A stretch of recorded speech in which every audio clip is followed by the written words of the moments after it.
When a romance fails, it feels comforting to blame bad timing or an uncaring universe.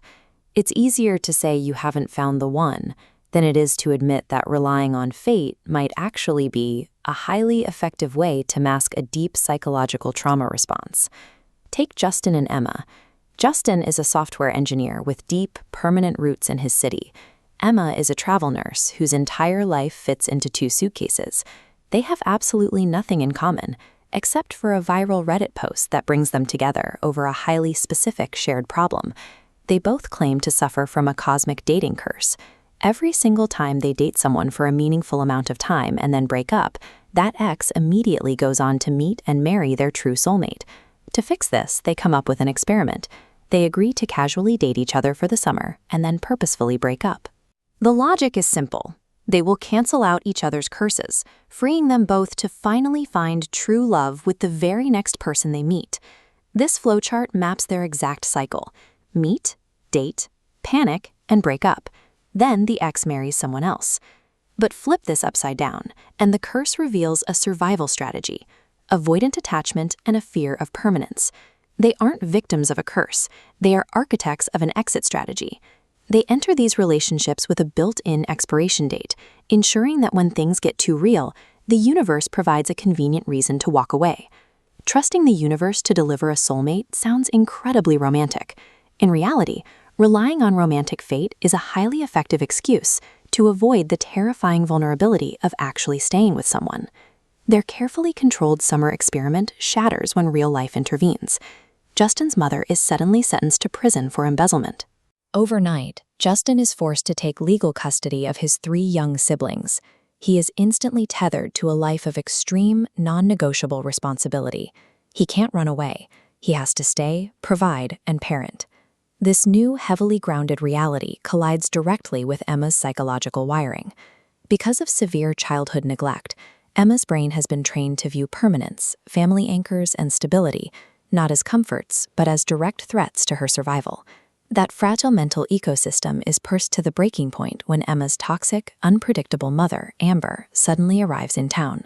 Wherever Amber goes, severe emotional and physical chaos follows. Amber's destructive spiral escalates rapidly over the summer. It reaches its peak when, following a confrontation, she literally sets her landlord's house on fire. Faced with this level of chaos, Emma does what she has always done.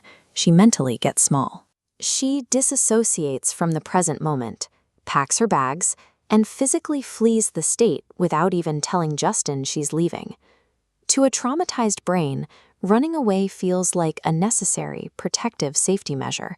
But in practice, it functions as a self-fulfilling prophecy. You run to protect yourself from being left alone. And by running, you guarantee that you remain entirely isolated.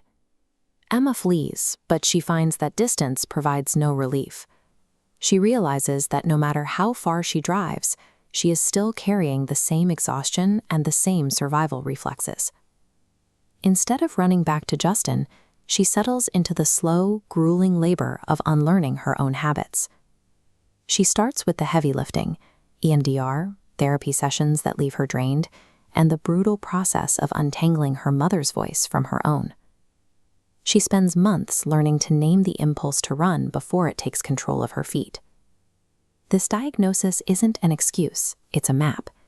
It labels her "get small" response, not as a character flaw, but as a physiological reflex, complex PTSD.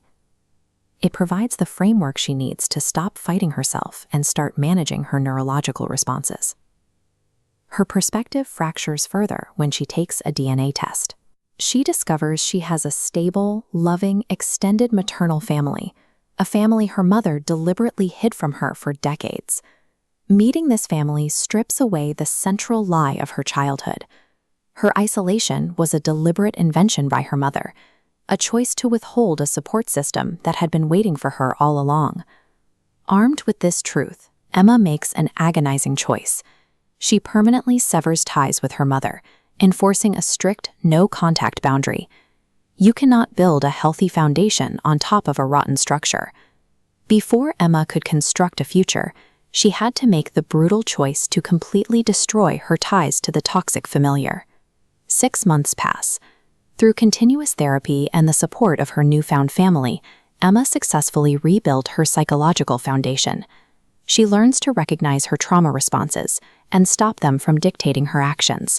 Only then does she return to the city, walking into the concrete reality of Justin's life, fully prepared to face the chaotic family dynamic she previously fled. The crucial difference in their reunion is she isn't returning because a magic curse was broken. She's returning because she finally built the psychological capacity to handle the heavy weight of staying. Justin sees the shift immediately. Emma is no longer looking for an exit strategy. Her choice to firmly stand in his living room, surrounded by his siblings, is deliberate, clear-eyed, and completely permanent. Soulmates are a product of maintenance.